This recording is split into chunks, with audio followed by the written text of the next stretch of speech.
Oke, sekarang kalau tingkatan-tingkatannya, ada nama-namanya tersendiri nggak sih untuk setiap level? Paling bawah apa, kemudian apa? Kalau di karate kan ada ban putih, naik terus sampai hitam. Ada, kebetulan kalau kita baru join itu kita akan dibilang Q-nya 0. Q0. Q0. 0. Q0 adalah kita masih baru join. Jadi belum ikut ujian sama sekali. Nah, nanti untuk anak-anak begitu dia ujian dia akan masuk Q10. Itu untuk anak-anak dan grade-nya dia banyak. Kalau untuk dewasa dari 0 begitu ujian dia akan mau masuk ke Q5. Q5. Ya, itu bedanya yang dewasa. Dewasa kita mulai dari umur 16 tahun. Itu begitu kita latihan, kita ujian masuknya ke Q5. Tapi kalau khusus untuk anak-anak dia ke Q-nya 10. Paling muda anak-anak bisa umur berapa? Boleh untuk latihan. Antara 7 tahun sebenarnya sudah bisa. Selama istilahnya, karena ini kan kita butuh waktu sabar ya. Kebanyakan anak-anak usia 6-7 tahun itu tingkat movementnya tinggi. Senangnya yang agresif justru ya? Iya, senangnya ya untuk menahan mereka untuk emosi, diam itu yang memang masih susah. Gitu. Karena kan kita butuh mereka untuk fokus, dan fokus. Itu yang mereka susah lakukan biasanya. Tapi paling dini itu bisa dari 7 tahun sudah bisa? Biasanya kita akan melatihnya ya bagaimana belajar jatuh rolling yang tadi itu. Kita selalu mengajarkan itu. Oke, itu batas bawah. Batas atasnya usia berapa masih bisa batas untuk atas, dengan background? selama masih punya kemampuan untuk latihan, kapanpun bisa. Dengan background tanpa punya background bela diri? Iya. Satupun karena bisa? Kebetulan di tempat kita ada yang usianya memang sudah di atas 50. Di atas 50? 60, hampir 60 ya, hampir 60. Baru mulai. Itu Baru mereka mulai, baru mulai. 60. Dan dari mulai yang Tanpa istilahnya, background bela diri background apapun? Dan dari kaku, sekarang justru mereka jauh lebih luas sekali. Ya karena kayaknya sih akhirnya bakalan luas gitu ya kalau Aikido, kalau tadi melihat atau mendengar yang disampaikan oleh Pak Tora gitu. Kalau saya boleh menambahkan, ini juga bukan batasan minimum atau batasan maksimum yang mutlak ya. Karena seperti dikatakan Mbak Dina juga tidak salah, cuman itu tergantung juga pada situasinya. Di Jepang bahkan anak-anak usia 3 tahun sudah mulai latihan. Nah, gitu. Terus di Jepang itu kan orang dewasa kebanyakan sibuk ya dari pagi sampai sore kerja. Jadi kebanyakan yang ikut itu malah usia-usia tua. Jadi artinya sudah usia pensiun umur 60 tanpa background apa-apa sudah mulai. Ini ada seorang ibu mulai dari 0 umur 60 tahun. Tapi sekarang sudah dan 6. Dan 6 itu jadi tadi kalau disebutkan Mbak Dina, kalau Q itu angka besar itu berarti tingkatnya rendah. Semakin kecil itu semakin tinggi. Tapi kalau sudah disebut dan itu semakin besar memang semakin tinggi.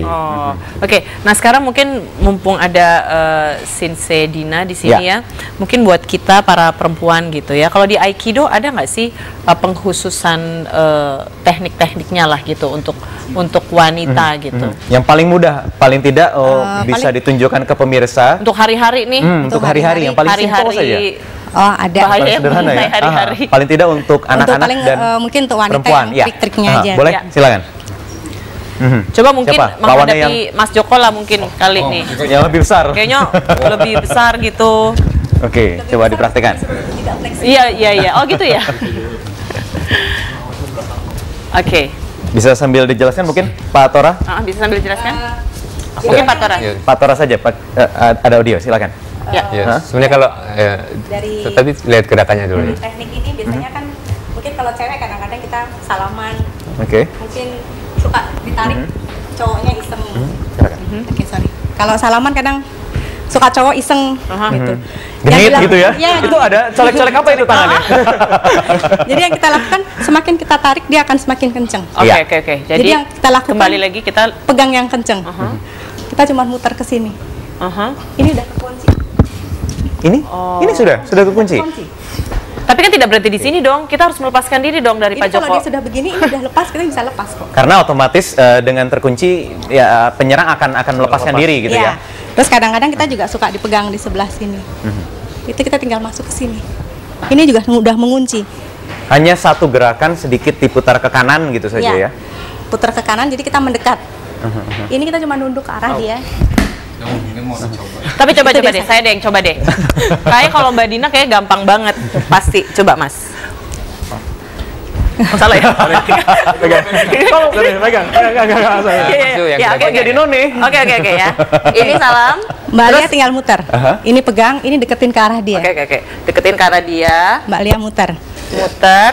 Ini tekan, tangannya tekan ke bawah sini. Nah, itu dia udah sakit Mbak. Udah sakit. Oh, saya kurang ini. Oh, gampang dong berarti. Sip. Udah boleh nyakitin orang. Tapi sebenarnya mudah deh kayaknya. Sederhana tapi langsung mengunci gitu ya, membuat orang untuk otomatis melepaskan genggamannya gitu. Iya. Tapi melepas juga susah ya, udah terkunci ya. Mungkin yang grabbing biasa aja Mbak yang dipegang gini. Oh, dari grab sama aja tadi kayak Sensei bilang. Dari grab mungkin Mbak Alia juga mau nyoba. Gitu. Dari sini kita ada pelajaran yang dimana kita belajar teknik pernafasan. Itu untuk mengatur kita nafas supaya lebih calm sebenarnya. Dari sini itu kita bisa gunakan. Bisa agak sedikit, mungkin tukar posisi. Tukar posisi ya. Ke kamera, ya. Dilihatin. Ini dari sini kita istilahnya nggak perlu ngotot. Itu cuman begini aja, dia udah terbuka. Yang tadi itu itu juga ya tadi ya, lepas ya. Sebenarnya capek paling efektif adalah gerakan ini. Karena istilahnya kita lebih sering dipegang di jalan sama orang. Langsung ke pergelangan Iya. Itu lagi digandeng sama pacarnya, tapi pacarnya tiba-tiba marah gitu ya, lagi gandengan, bisa langsung diputar aja gitu ya. Gitu kan. Terus tendang, salah ya. Dan ini kita bisa mengikuti Kamu tergantung kok kasar jadinya? yang memegang ini, apakah dia menarik atau mendorong, itu gerakannya juga berbeda. Beda? Iya. Berbeda. Oke. Jadi kadang-kadang kalau dia tarik, kita disuruh jangan ke sini. Iya. Mengikuti, Kita tarik, mengikuti. Ikutin aja ya. dia ke sana. Iya. Tapi kalau umpamanya Dia dia mendorong. dorong, kita cukup ke sini. Gitu. Jadi dia sebenarnya terbawa oleh gerakannya, tenaganya dia Iya, Nah, sendiri. sekarang pertanyaannya saya lebih detail lagi nih. Kalau misalnya mungkin di tempat umum dan kendaraan umum yang ruangnya space-nya sempit. Space-nya sempit. Kalau tadi kan mungkin harus membutuhkan space-nya agak lebar, ada banyak gerakan. Kalau Iya. di bus kan mungkin kotak, dempetan. Terus ada yang nyolek-nyolek. Dalam kondisi rapat, itu bagaimana? Bisa nggak? Bisa sih sebenarnya dari sini kadang Kondisi mepet gitu ya, rapat nih banyak orang gitu ya. ini dari sini sama kayak yang tadi saya bilang, itu kita bisa masuk ke sini. Ditunjukkan ke kamera, sorry. Ini kita bisa masuk ke sini. Ini dia udah sakit sekali. Tanpa harus banyak gerakan. Tanpa banyak gerak. Jadi istilahnya space saya masih tetap dekat. Oke, kayaknya Pak Joko Kayaknya udah udah. kesakitan. Apa dia? Udah kasih kode-kode. Udah kasih kode ya. Kalau tandanya begini berarti Menyerah. Menyerah ya. Menyerah. Sedikit saja tadi itu sudah sakit ya. Sudah sakit. Oh, sakit tapi tidak terlalu menyakiti ya. Itu Enggak. lagi. Jadi istilahnya kalau kita mau main kasar, itu tinggal pakai power, biasanya retak atau lepas engselnya. Cuman kan kita tidak sampai ke segitu. Istilahnya cukup oke, safe, dia kapok udah oke ya, berarti saya tidak akan macam-macam gitu. Nah, tapi kan kalau memakai senjata ya, kan itu kan macam-macam ya. Senjata tajam gitu Senjata ya. tajam, ada pisau, ada bahkan kadang-kadang mungkin yang kayak film-film tuh apa sih yang pakai rantai gitu. Double itu, stick. Double Oke. stick. Itu dipelajari juga caranya berbeda-beda juga gitu untuk mengatasinya atau ada prinsip yang Serangan dengan utamanya, senjata tajam gitu ya? serangan dengan senjata tajam Ada itu sih kita bagaimana? serangan, cuman itu tergantung dari refleks kita nantinya, karena kita nggak bisa membakukan bahwa kalau kamu nanti diserang dengan seperti Pakai ini, A. teknik ini gitu. Kamu diserang dengan teknik ini, kamu harus seperti ini.